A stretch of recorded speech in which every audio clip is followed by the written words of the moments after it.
Luar biasa kepada MC kita, bakal crown Liza.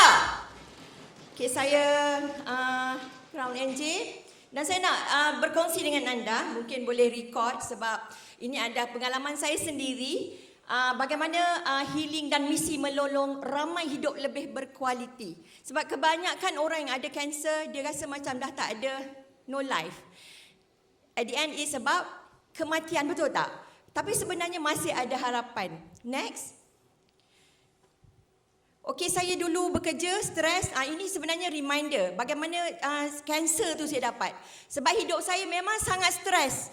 Saya makan fast food. Satu hari meeting 5 meeting. Every now and then memang fast food. Saya tak makan makanan yang proper, stres level yang melampau, hari-hari deadline. Jadi akhirnya benda tu develop dalam diri saya. Next. Oh, okay, better. This one, okay. Dan saya stres melampau, saya cuti, saya berjumpa dengan satu peluang yang adik saya dah buat 2 tahun menjadi jutawan paling pantas. Saya tak heran.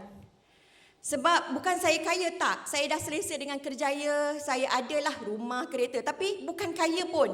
Akhirnya disebabkan kesakitan yang melampau tu, saya bercuti dan saya ambil peluang bisnes Elkon. Saya sudah 12 tahun di Elkon.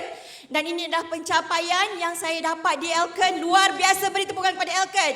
Tapi itu bukan ceritanya. Semua ni hilang bila saya kanser. Bila sakit, you have nothing. Sakit tu sebenarnya you akan hilang duit you. You tak ada life, you tak ada masa dengan family. Hidup you penuh dengan appointment doctors.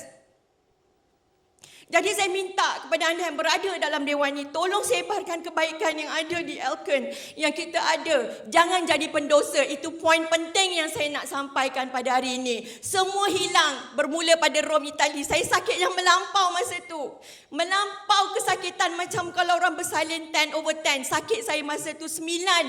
Saya hanya on painkiller, tak nak ganggu tim lain, bercuti. Saya tak nak susahkan ejen masa tu. Saya duduk dalam bas, duduk sakit melampau on painkiller.